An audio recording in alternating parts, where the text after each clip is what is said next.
अवधूत चिंतन श्री गुरुदेव दत्त. श्री स्वामी समर्थ. तुम्हा सर्वांचं आपल्या चॅनलमध्ये खूप खूप मनापासून स्वागत. बऱ्याच वेळा अशा कमेंट्स येतात की ताई, आम्ही कुठली तरी संकल्पयुक्त सेवा सुरू केली आणि ती माझी पूर्ण नाही झाली. मग अशा वेळेस आपण काय करू शकतो? किंवा माझी ती सेवा पूर्ण होतच नाहीये ताई, खूप दिवस झाले संकल्प केला, मध्ये आधी अडचण आली, मग अशा वेळेस नव्याने सेवा सुरुवात करायची का? त्या संदर्भातली माहिती आज आपण बघणार आहोत. सगळ्यात आधी, एखादी संकल्पयुक्त सेवा आपण संकल्प का करत असतो? कारण कुठली आता सगळ्यात आधी तर एखाद्या सेवेचा, नित्य सेवेचा कोणी संकल्प करतं का? नाही. मनातून इच्छा झाली, आपण नित्य सेवा केली. संकल्प करणं म्हणजे काय की महाराजांना किंवा परमेश्वराला विनंती करणं की माझ्या ह्या कार्यासाठी, आपलं नाव घ्यायचं, गोत्र घ्यायचं, मी ह्या कार्यासाठी तुझी सेवा करत आहे, माझ्याकडनं ते कार्य पूर्ण कर. आपण जेव्हा संकल्प करत असतो ना, संकल्प केल्यावर आपण ती सेवा करण्यासाठी बांधील होऊन जातो आणि मग काय, आपल्याला ती सेवा करावीच लागते. पण काही ना काही कारणांनी ना ती सेवा अर्धवट राहून जाते. याचं कारण तर तुम्हाला सांगते. सगळ्यात आधी, कुठलीही सेवा तुम्ही करत असाल, कुठलीही जगाच्या पाठीवर संकल्पयुक्त करणार असेल तर त्याचा गाजावाजा करायचा नाही. लोकांचं एक दिवसीय पारायण केलं, काहीतरी केलं तर लगेच स्टेटस असतं, थोडं जरी काही केलं तर लगेच सेवा सांगता किंवा स्टेटस ठेवता. नेहमी लक्षात ठेवा, सेवा ही गुप्त असावी. हो, तुम्हाला अनुभव आल्यावर ते नक्कीच तुम्ही जगाला सांगा, काहीच अडचण नाही. पण जर कुठल्या तरी कार्यासाठी तुम्ही सेवा करत आहेत आणि सगळ्यांना सांगायचं, बघ मी एवढं पारायण करते ताई, मी तेवढं पारायण करते, काही काही लोकांना स्टेटस पण ठेवता, लगेच मग त्याचा प्रचार प्रसार करता. सेवेचा प्रचार प्रसार करणं आणि स्वतः करत असलेल्या सेवेचा प्रचार प्रसार करणं ह्या दोन वेगळ्या गोष्टी आहेत. आता तुम्हाला जर कुठली तरी सेवा करायची आहे तर सगळ्यात आधी ती गुपित ठेवा, सगळ्या जगाला सांगू नका. किंवा करणार जरी असेल तर जवळच्या व्यक्तींना सांगा, किंवा शक्यतो ती गुपितच ठेवा. तुमच्यापर्यंत आणि त्या परमेश्वरालाच माहिती पाहिजे की तुम्ही काय सेवा करत आहात. हे झालं पहिलं कारण की ह्या गोष्टी पाळायच्या आहेत. दुसरं, सेवा करत असताना मासिक धर्म जरी आला तरी लोकांना चौथ्या दिवशी 2दा-3दा आंघोळ करून सेवा करायची असते. खरं तर आजकालचे लोक मासिक धर्म पण पाळत नाही. प्रत्येकाला जे वाटतं ते त्यांनी करावं, नक्कीच. पण मासिक धर्म मध्ये आपल्याला पण एवढा त्रास झालेला असतो किंवा होत असतो की आपली पण तेवढी मनस्थिती राहत नाही की आपण 4 दिवस देवाची पूजा करावी. पोट दुखतंय आपलं आणि तरी पण मी मासिक धर्म पाळत नाही आणि मला ती सेवा करायची असते. तर हे प्रत्येकाचं वैयक्तिक आहे. पण कदाचित 4 दिवस तरी स्वतःसाठी वेळ द्यावा, शांत निवांत बसावं, आराम करावं, नंतर तुम्ही सेवा पूर्ण करू शकता. त्याच्यामध्ये येतं की आता समजा सांगितलं असं की परान्न वर्ज करायचं, तरी पण मग कोणीतरी दिलंय, कोणाच्या घरी जातोय जेवायला, लग्न कार्य आलं आहे, या संकल्पयुक्त सेवा करत असताना जर परान्न वर्ज, कारण परान्नातूनच दोष लागतात, त्याच्यामुळेच आपली सेवा पूर्ण होत नाही. हे सगळ्यात महत्वाचं कारण आहे. हॉटेलला जाणं, आता संकल्पयुक्त जर गुरुचरित्र पारायण सांगितलं आहे तर ते नियम पाळाच. ते नियम पाळा, जे काही तुम्हाला पाळणं शक्य होईल तेवढं पाळा. बाहेर जाऊन जेवण करणं किंवा काही काही लोक तर कांदा लसूण पण खाता, काही होत नाही असं म्हणता आणि मग त्या सेवेचं फळही मिळत नाही. गुरुचरित्र पारायण हा 5वा वेद मानला गेला आहे. त्या पारायणाचे काही नियम आहेत ज्याचं पालन तुम्हाला करणं महत्वाचं आहे. ब्रह्मचर्याचं पालन न कर, म्हणजे ब्रह्मचर्याचं पालन तुम्हाला करायचं आहे. किंवा काही काही वेळेस समजा गुरुचरित्र पारायण आहे, संकल्पयुक्त सांगितलं आहे, ब्रह्मचर्याचं पालन करणं किंवा परान्न वर्ज करणं, कांदा लसूण न करणं, या गोष्टी आहेत. जर त्याचं नियम अटी आहेत, छोट्या छोट्या बारीक बारीक गोष्टी, त्याचं पालन करणं महत्वाचं आहे. कुठल्याही सेवेचा गाजावाजा न करणं, त्याच्याबरोबर मासिक धर्म सुद्धा पेटाळ आलं तर ती सेवा नव्याने सुरुवात करायची असते, सगळ्यांना माहिती आहे. कारण तुम्हाला सांगते, 4 दिवस 5 दिवस मासिक धर्माचे चालतात. आता एखाद्याला सुतकाळ तर 13-14 दिवस त्याचा मग सेवेमध्ये किती गॅप येतो, आणि त्या गॅप आलेल्या सेवामुळे आपल्याला पण इच्छा वाटत नाही, आपल्याला पण करू वाटत नाही. रोज एक शिस्त लागते बघा. आता समजा ही सेवा चालू आहे, रोज एक शिस्त असते, नाही करायची आहे, आपण त्या सेवेला बांधील होऊन जातो. दुसरं येतं की घरात एखादी सेवा केली की घरात कटकट झालीच.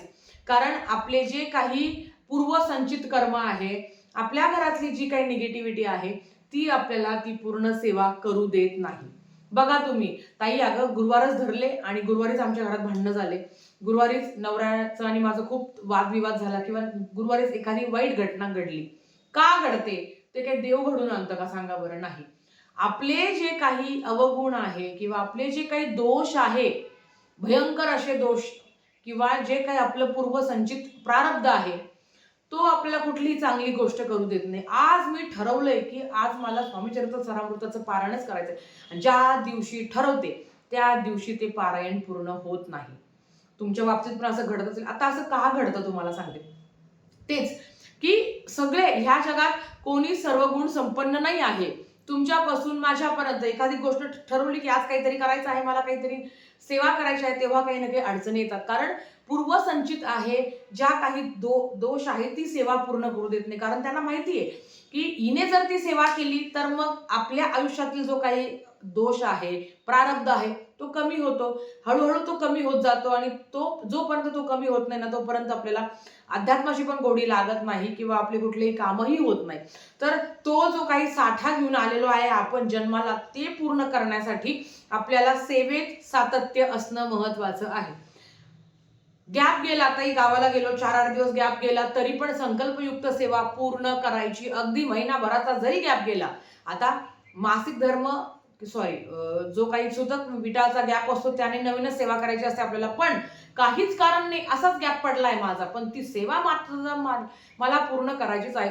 जेव्हा असं मनात ठरवतं ना की सेवा करायचीच आहे, काही झालं तिकडे तरी मला करायची आहे, तेव्हा कुठेतरी, कारण जो येणाऱ्या अडचणी आहे, जो काही संकट आहे, त्रास आहे किंवा न होणाऱ्या गोष्टी घडताय, सेवा करतोय, तर त्या गोष्टीकडे लक्ष द्यायचं नाही. कितीही मनात निगेटिव्ह विचाराला, खूप झोप आलेली आहे, मला काहीच काम करू वाटत नाही, माझ्यात खूप आळस भरलेला आहे, कुठली सेवा करू वाटत नाही, सगळ्यांकडे दुर्लक्ष करायचं.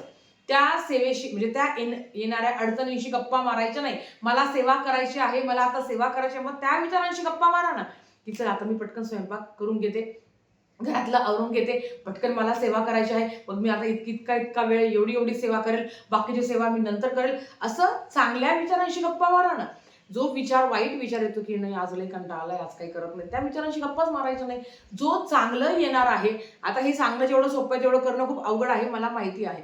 कारण कधी कधी माझ्या पण बाबतीत घडतं की एखादी सेवा करू वाटत नाही किंवा ती होतच नाही, पण मग ठरवलंय की करायचं, तिकडे काही पण हो, मग बाळ झोपलेलं आहे तुमच्या घरात किंवा पसारा जरी पडलेला आहे तरी ती सेवा आधी करायची. म्हणजे अशा वेळेस असं होतं ना, जेव्हा निगेटिव्ह विचार येतात ना की नाही करायचं मला, त्या क्षणात उठून बाळ झोपलं असेल किंवा घरातलं तुम्ही फ्री असाल, बाकीची कामं तुम्हाला करायची असेल तर ते बाकीची कामं बाजूला ठेवा, पण ती सेवा आधी पूर्ण करा आणि मग ते बाकीची कामं करा.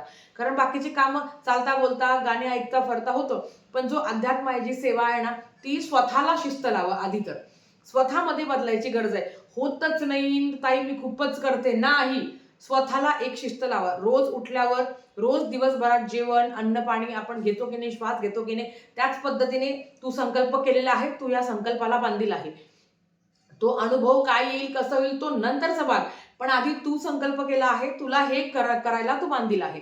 बऱ्याच वेळा केंद्रातून सेवा दिली जाते, कोणीही ती सेवा पूर्ण करत नाही.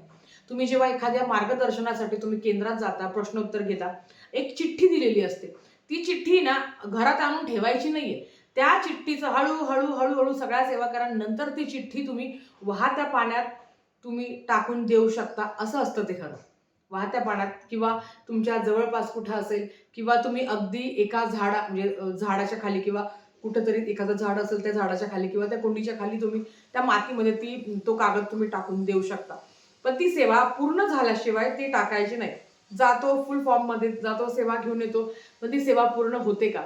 सगळ्यात महत्वाचं की एखादी सेवा 8 दिवसाची आहे तर ती थोडीशी लेट झाली तरी चालते. आता पारायण तर गुरुचरित्र पारायण हे 7 दिवसात होतं, ते 7 दिवसातच झालं पाहिजे. पण एखादी सेवा आहे की ते 1-2 दिवस स्किप झाली, हरकत नाही.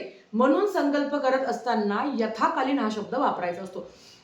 काही गोष्टी आहे की मनातल्या मनात संकल्प करायचा, गुपचूप सेवा करायची, कोणाला सांगायचं नाही. अनुभव आल्यावर तुम्ही जगाला नक्की सांगा, पण करण्याच्या आधीच मग स्टेटस ठेवणं, सगळ्या जगभर प्रचार करणं हे बंद करा. जर सेवा करत आहे तर परान्न वर्ज करा. आईच्या घरचं खाऊ शकता, बाहेरचं खाऊ. आता बाहेरचं फार वेळा येतं, पण गुरुचरित्र पारायण आहे किंवा कुठले तरी गोष्टी आहे, तुम्ही चांगल्या एकदम कडक सेवा करत आहे, नवनाथ पारायण, गुरुचरित्र पारायण, दुर्गा सप्तशती, स्वामीचरित्र सारामृताला पण संकल्पयुक्त असेल तर परान्न वर्ज करावं. परान्न म्हणजे आपण आपल्याच घरचं खाऊ शकतो, काही बाहेरचं हॉटेलचं खाऊ शकतो का? तर खरं तर नाही, ह्याच कारणामुळे दोष लागतात. नित्य सेवा करत असताना खरं तर परान्न नेहमी वर्ज करावं, पण आपण एवढे परफेक्ट नाहीये की आपण कधी बाहेरच खाणार नाही किंवा कुठलंच खाणार नाही. नित्य सेवा करत असताना परान्न वर्जच म्हणजे नाही केलं तरी चालतं, पण कुठलं पण अन्न खात असताना, आता समजा माझी XYZ सेवा चालू आहे, ती सेवा होण्याच्या आधी जर मला परान्न खायचं नाही किंवा अचानक वेळच आली की मला खायचंच आहे, मग अशा वेळेस 3 वेळा गायत्री मंत्राचं पठण करावं आणि मग तुम्हीच खाऊ शकता, की जेणेकरून अन्नातून दोष लागणार नाही. त्या दोषामुळेच आपली सेवा पूर्ण होत नाही. तुमच्या बाबतीत किंवा तुमच्या जवळपासच्या लोकांच्या बाबतीत असं असेल तर त्यांना सांगा, की ह्या कारणामुळे तुझी सेवा पूर्ण होत नाही.